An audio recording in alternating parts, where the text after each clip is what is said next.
Assalamualaikum warahmatullahi wabarakatuh. Waalaikumsalam warahmatullahi wabarakatuh.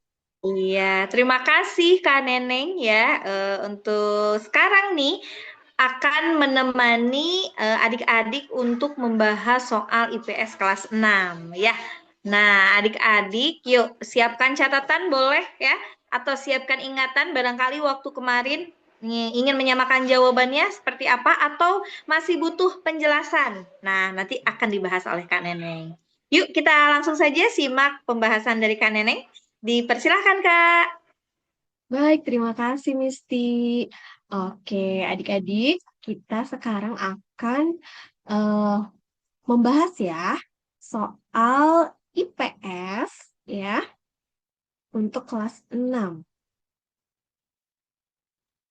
Oke, sudah siap adik-adik? Ya, kita ke soal yang pertama. Karakteristik geografis Indonesia sebagai negara kepulauan paling tepat digambarkan melalui A. Grafik pertumbuhan penduduk. B. Peta persebaran pulau dan lautan. C. Diagram kegiatan ekonomi. Ataukah yang D. Chart keragaman bahasa. Ayo coba yang mana nih karakteristik geografis Indonesia sebagai negara kepulauan.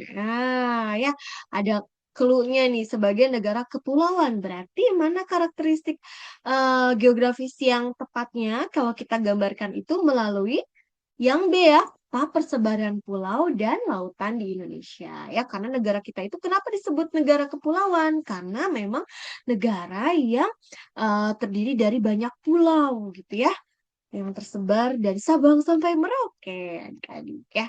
Oke, kemudian soal nomor 2. Ketika menganalisis peta digital, informasi yang dapat kita temukan tentang kondisi geografis Indonesia adalah A. Jumlah penduduk setiap provinsi. B. Persebaran gunung api dan lempeng tektonik. C. Hasil produksi industri kreatif. Ataukah D. Biografi pahlawan nasional. Oke, ketika kita menganalisis peta digital ya adik-adik ya, maka informasi geografis yang dapat kita temukan adalah yang mana? Ya, jawaban yang tepatnya adalah yang B, yaitu tentang kondisi persebaran gunung api dan lempeng tektonik di Indonesia. Gitu ya. Masih banyak ya adik-adik ya gunung berapi yang masih aktif di Indonesia itu gitu ya. Sehingga bisa kapan saja mengalami meletus gitu ya atau bisa juga terjadi gempa bumi. Oke, sekarang kita ke soal nomor 3. Kearifan lokal Trihita Karana dari Bali merupakan contoh nilai budaya yang berfungsi untuk titik-titik. Nah, adik-adik pernah mendengar tentang Trihita Karana? Itu adalah filosofis yang dipegang oleh masyarakat Bali ya.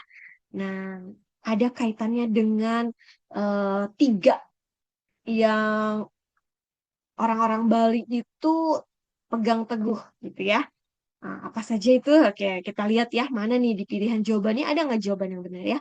Jadi contoh nilai budaya yang berfungsi untuk A. Meningkatkan produksi pertanian. B. Menjaga hubungan harmonis antara manusia dengan Tuhan, sesama, dan alam. Lalu C. Mengembangkan industri pariwisata. Dan D. Mempercepat pembangunan infrastruktur. Nah, tadi kearifan lokal Trihita Karana itu adalah yang seperti sudah kalian sebutkan ya, adalah filosofi yang dipegang teguh oleh masyarakat Bali untuk menjaga hubungan harmonis antara manusia dengan Tuhan, manusia dengan sesama manusia, dan juga dengan alam gitu. Ya, jadi jawabannya adalah yang B. Sama ya sebetulnya seperti yang apa namanya di agama-agama lain atau agama kita yang kita anut gitu ya. Kita tuh harus menjaga hubungan dengan Tuhan, dengan Allah, dengan sama manusia dan juga menjaga juga Allah. Jangan lupa ya. Oke, nomor 4. Ketika mengamati keragaman budaya di lingkungan sekitar, sikap yang sesuai dengan nilai kearifan lokal adalah apa nih? Apakah A. Hanya mempelajari budaya sendiri dan acuh terhadap budaya yang lain gitu ya. Lalu B. Menganggap budaya lain tidak penting. Ataukah C, saling menghargai perbedaan budaya? Atau yang D, memaksakan budaya sendiri kepada orang lain? Yang mana adik-adik? Ketika kita mengamati keragaman budaya, maka sikap kita yang sesuai adalah yang C, tentunya ya, saling menghargai perbedaan budaya ya. Jadi kita pelajari budaya kita, tapi kita juga hargai budaya orang lain meskipun berbeda ya. Oke, kemudian nomor 5, kegiatan ekonomi kreatif yang dapat dikembangkan berdasarkan potensi lokal daerah pantai adalah, nah, jadi kalau ekonomi kreatif itu kan kegiatan ekonomi yang mengolah ya, misalnya bahan-bahan yang tersedia di daerah tersebut sehingga bisa lebih menarik, lebih menambah nilai atau fungsi gitu ya dari misalnya bahan-bahan yang biasanya ya mungkin eh, kurang bernilai sebelumnya gitu ya. Tapi dengan adanya kreativitas orang-orang gitu ya, itu dikembangkan dan juga dijual. Nah, itu disebut dengan kegiatan ekonomi kreatif ya. Jadi mana nih yang kira-kira bisa eh, dikembangkan dalam kegiatan ekonomi kreatifnya berdasarkan potensi lokal di daerah pantai, yaitu yang mana? Industri otomotif, apakah B, kerajinan dari kerang dan wisata bahari, ataukah C, pertambangan batu bara, ataukah D, perkebunan teh? Ya, tentu saja yang B ya jawabannya ya. Kalau di daerah pantai pasti kita melihat ada banyak kerang-kerang gitu dan juga wisata baharinya ya.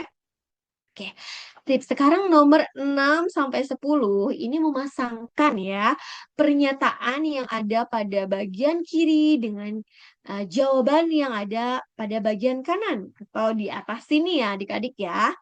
Oke, sekarang kita lihat pernyataan di sebelah kiri untuk soal nomor 6 ini ya. Fungsi peta digital dalam mempelajari geografi Indonesia adalah, nah, jadi fungsi peta digital dalam mempelajari geografi Indonesia. Apakah A, stasi di Maluku untuk melestarikan sumber daya laut? Ataukah B, menumbuhkan sikap toleransi dan persatuan? C, dapat menampilkan informasi geografi secara interaktif? D, berbasis ide kreatif dan sumber daya lokal? Ataukah E, tarian, rumah adat, dan upacara tradisional? Kira-kira yang mana ini yang merupakan fungsi peta dalam fungsi peta digital dalam mempelajari geografi Indonesia? Nah, yang tepat adalah yang mana? Yang C ya. Adik-adik, jawabannya dapat menampilkan informasi geografi secara interaktif. Nah, karena digital biasanya lebih interaktif ya. Oke, kemudian kita ke soal nomor 7 nih. Contoh kearifan lokal dalam menjaga lingkungan adalah yang mana nih? Oke, kita lihat nih pilihan A, B, C, D, dan E. Ternyata yang merupakan contoh kearifan lokal dalam menjaga lingkungan adalah yang A ya. Nah, ini tuh reboisasi di Maluku untuk melestarikan sumber daya laut ya. Oke, sekarang kita ke soal nomor 8 nih. Manfaat mempelajari keragaman budaya. Yang mana yang merupakan manfaatnya nih? Kita lihat pilihannya. Oke, iya, manfaat mempelajari keragaman budaya itu adalah yang B ya, menumbuhkan sikap toleransi dan persatuan ya. Jadi kita bertoleransi ya, menghargai terhadap mungkin keragaman budaya yang berbeda dengan kita gitu ya. Kita jangan saling menjatuhkan, jangan saling mengejek, tapi kita menghargai gitu ya, tidak mengejek, tidak menjatuhkan. Tapi kita mengapresiasi kebudayaan yang lain dan juga itu bisa menjaga persatuan gitu ya. Karena jadi tidak terpecah belah kalau kita misalnya bisa saling toleransi dalam keberagaman budaya. Jadi walaupun berbeda-beda tetapi tetap satu jua seperti semboyan negara kita ya, Bhinneka Tunggal Ika. Oke, sekarang kita ke soal nomor 9. Ciri kegiatan ekonomi kreatif adalah, Nah, yang mana nih? Ciri-ciri ekonomi kreatif itu. Wah, dari pilihan ini tinggal D dan E ya. Berarti yang mana? Oh, ini gampang nih. Di sini sudah ada kata-katanya ya. Kreatif nih.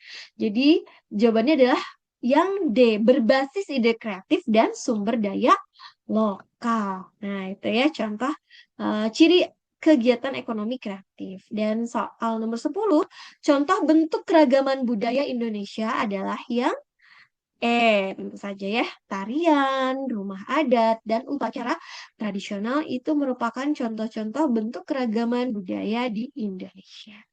Oke adik-adik, sekian dulu pembahasan IPS dari Kak Neneng. Kita kembali lagi ke Misti. Iya, terima kasih Kak Neneng. Adik-adik, mudah-mudahan bisa dipahami ya pembahasan dari Kak Neneng ini. Dan ada video lain nih adik-adik yang bisa adik-adik akses berkaitan dengan mata pelajaran yang lainnya. Begitu ya, adik-adik ya. Terima kasih Kak Neneng, terima kasih adik-adik. Sampai jumpa di lain kesempatan. Assalamualaikum warahmatullahi wabarakatuh. Waalaikumsalam warahmatullahi wabarakatuh.